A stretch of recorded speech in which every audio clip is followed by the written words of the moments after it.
ko! Cut!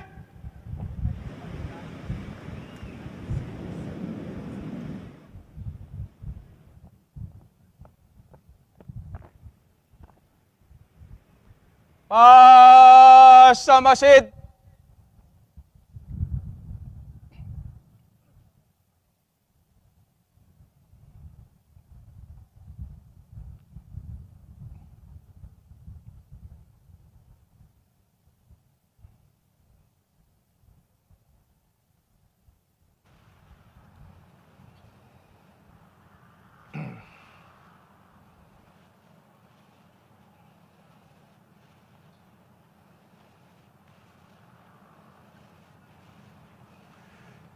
Sa kanang balikat.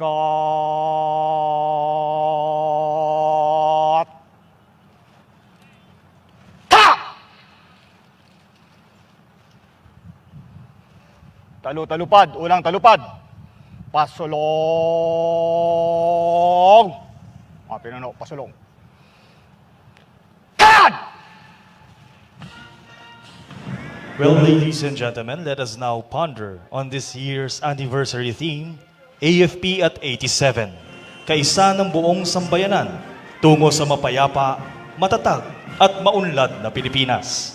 Truly, the armed forces of the Philippines could always be counted on by the nation and by its people. It has demonstrated its solemn vow and devotion to duty as the protector of the people in the state, contributing its share in unity with the nation towards a peaceful, steadfast, resilient, and progressive Philippines.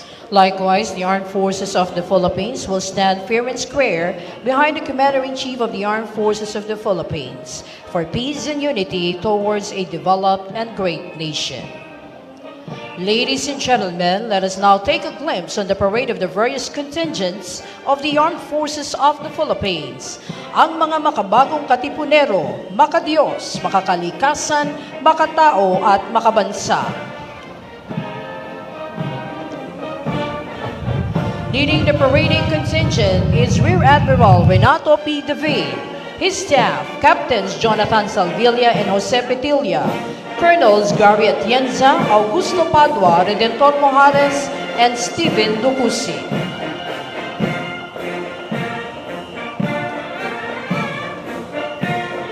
Following is the AFP Composite Band under the baton of Technical Sergeant Donnie Ising. The 1st Brigade is headed by Brigadier General Romeo Jerome Dirillo with his staff, Lieutenant Colonels Von Ryan Timbang, Agripino Poblete, Marlon Graciano, Talo-talupad, unang Commanders talupad, John pasulong! and Crispin Malibira.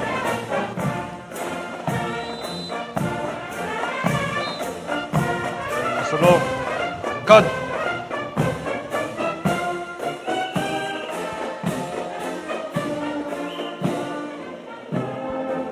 First Battalion from the prestigious Philippine Military Academy, the Cadet Corps of the Armed Forces of the Philippines, led by Cadet Captain John Troy Alban of Davao del Norte, his staff, Dexter Ariola of Taguig, Thomas Awoyang of Batangas, Keith Vitor Cebu, Kim Agatep Cebu, and Nicole Sarmiento of Butuan City. These young male and female cadets are the future leaders of the Armed Forces of the Philippines from the different regions of the archipelago. Following is the contingent from the Philippine Army represented by the Security and Escort Battalion under Major Fabian Ranet, with his staff Major Arbutante, Major Quit, Captain Ignacio, and Major Soria. The Army has been a beacon of hope and progress. It has contributed to strengthening Filipino institutions, communities, and individuals by advocating for personal governance and by rebuilding itself into an organization loved by the people. Next, we have the contingent from the Protectors of the Philippine Seas, the Philippine Navy. The Navy secures our territorial waters and conducts sea lift operations in support of our troops, performs mercy missions, rescue and relief operations during calamities, and protects our marine resources and environment. The contingent from the Angels of Mercy, the Guardians of the Philippine Skies, and the first line of defense, the Philippine Air Force, led by Lieutenant Colonel Vic Anthony C. Robles, with his staff Majors Ronquillo, Alexander Ilagan, Yusuf Tang, and Henry Allen Galvan. The Philippine Air Force is primarily tasked to secure our country's airspace as a forward defense shield. They conduct search, rescue, and relief operations during calamities. The audience is requested to rise for the passing of the national colors.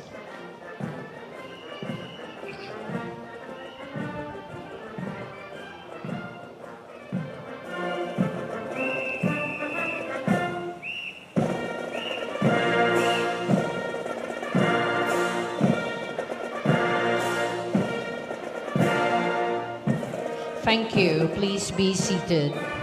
Following is the AFP massed colors, consist of the major service commands, unified commands, and the AFP-wide service support units. The 2nd Brigade is under the command of Brigadier General Danilo Benavides with his staff, Lieutenant Colonels Richie J. Bisco, Melvin Madayag, William D. Roy, John De La Cruz, and Ronald Lapizar.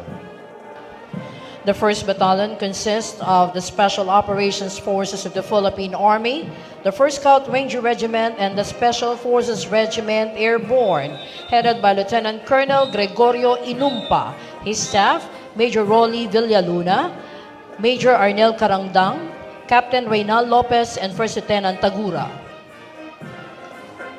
These units specialize in unconventional warfare and small unit operations ranging from reconnaissance, intelligence, demolitions, and other special operations. This time, we have the Special Operations Forces of the Philippine Navy, the Force Reconnaissance Group, the Naval Special Operations Command, and the Marine Battalion Landing Team headed by Lieutenant Colonel Lloyd Ian M. Kagampan with his staff, Lieutenants Godi Vincent Bongkak, Melbert Fernando, Majors Ian Villesa and Jean Paul San Gabriel.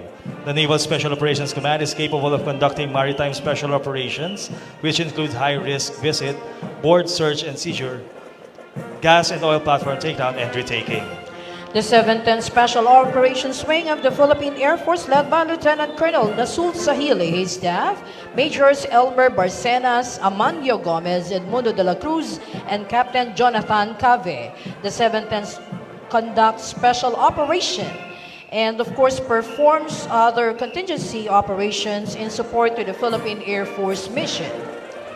This time, we have the contingent consists of the AFP peacekeepers, medical personnel, and humanitarian assistance and disaster response operators under the command of Lieutenant Colonel Wilbert Basquinas.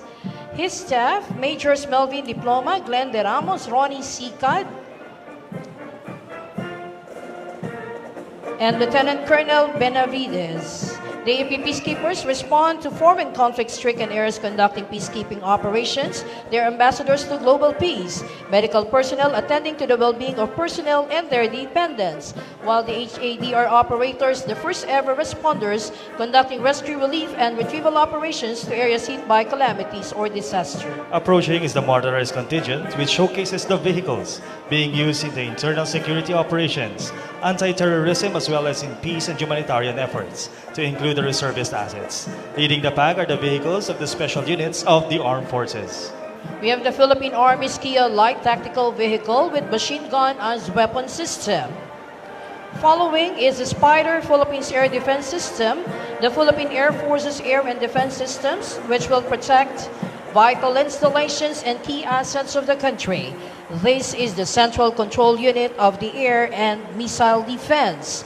It will be part of the Air Force Integrated Air Defense alongside the Air Defense and Surveillance Radar System and fighter aircraft for a layered air defense operations.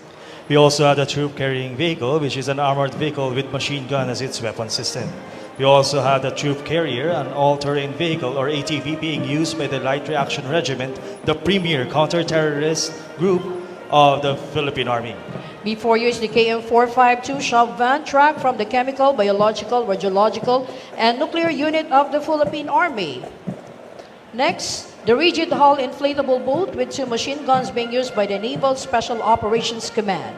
This watercraft is highly utilized as platform to insert, extract, and provide fire support to operating SEAL teams. Next on the line are the wheeled armored vehicles, which consist of the Philippine Army and the Philippine Marine Corps. We have the Army's armor assets from the Armored Division, the V-150 Armored Personnel Carrier with 50 caliber gun designed for internal security operations, and the Simba Armored Fighting Vehicle with 50 caliber M2 Browning heavy machine gun and automatic grenade launcher. Following are the Marine V-300 light support vehicles of the Philippine Marine Corps.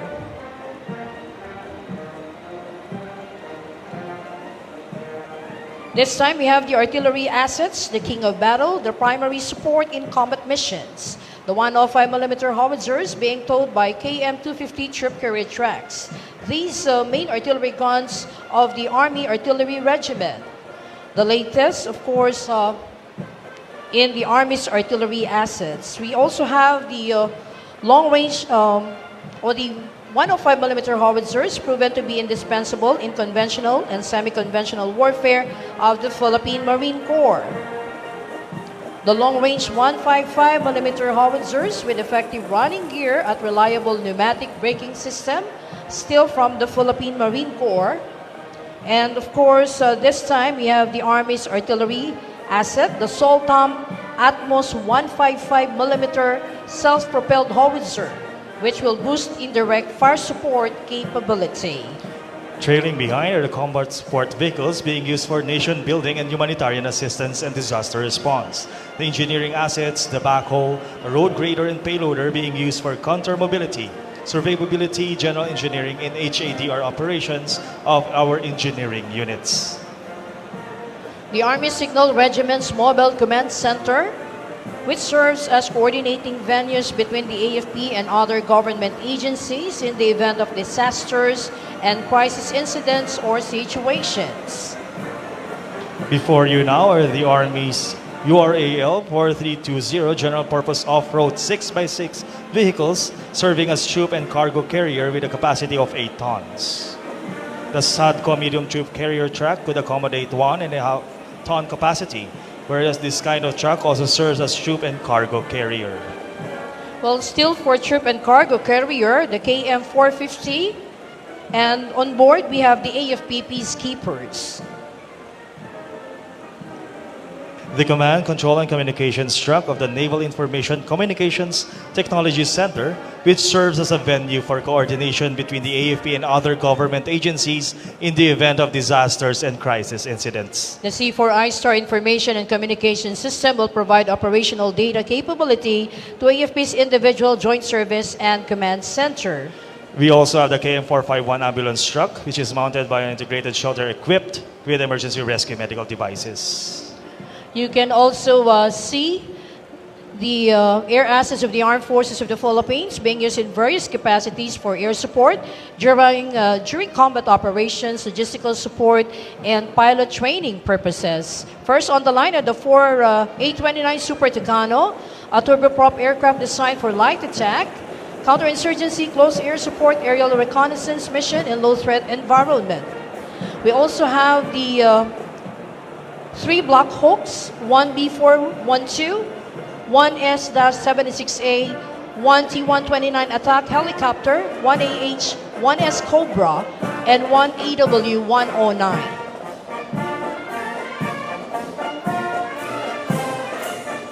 Well, earlier, ladies and gentlemen, we also have the reserve components assets being used in times of emergency, particularly during calamity, disaster, or any crisis situation. They're from the affiliated reserve units of the Armed Forces of the Philippines.